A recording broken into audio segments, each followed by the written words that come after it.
يعطيكم ألف عافية.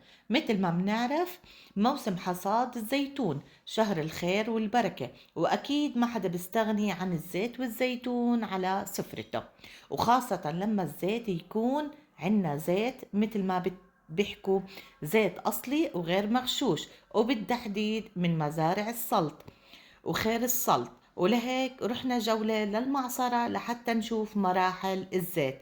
ويلا على معصرة السلط.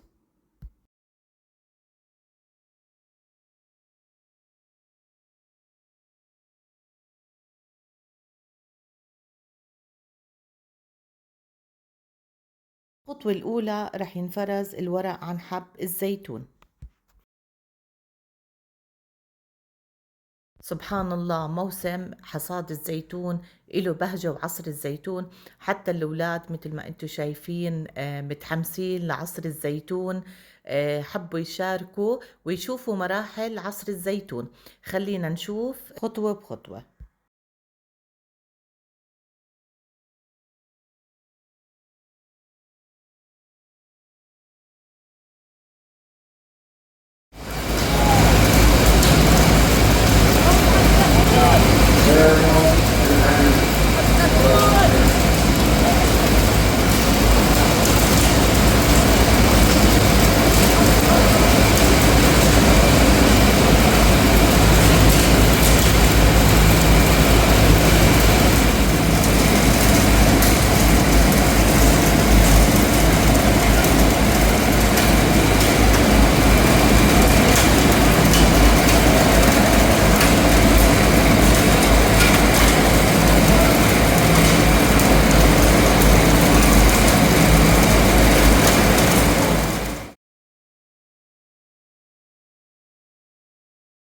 بعد ما فرزنا الورق عن الزيتون، المرحلة الثانية غسل الزيتون.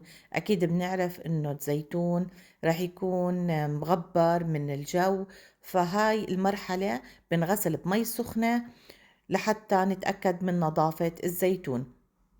كانت زيارتي الأولى لمعصرة الزيتون، وكانت زيارة موفقة وممتعة. خلينا نشوف الخطوات الثانية. وهلأ بعد ما نغسل الزيتون،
المرحلة الثالثة بعد ما عصر الزيتون هذا الجفت.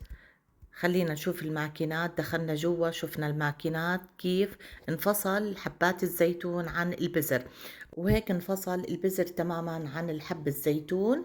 وأكيد مثل ما بنعرف الجفت له استخدامات كتير للدفء، رح يتنشف، ما رح يتخلصوا منه، رح يتجفف وهيك. واخر خطوة عنا رح نستنى الزيت بعد ما انعصر. رح اورجيكم الخطوة الاخيرة، واخر خطوة هي تعبئة الزيت. طبعا ما بدي احكي لكم ريحة الزيت بالمعصرة وطعم الزيت كتير طيب. هلا رح نشوف اخر خطوة، تعبئة الزيت بالتنكات. كانت زيارتي للمعصرة زيارة كتير حلوة وممتعة، وأولادنا كتير استمتعوا بالزيارة، والله يبارك لصاحب الزيت.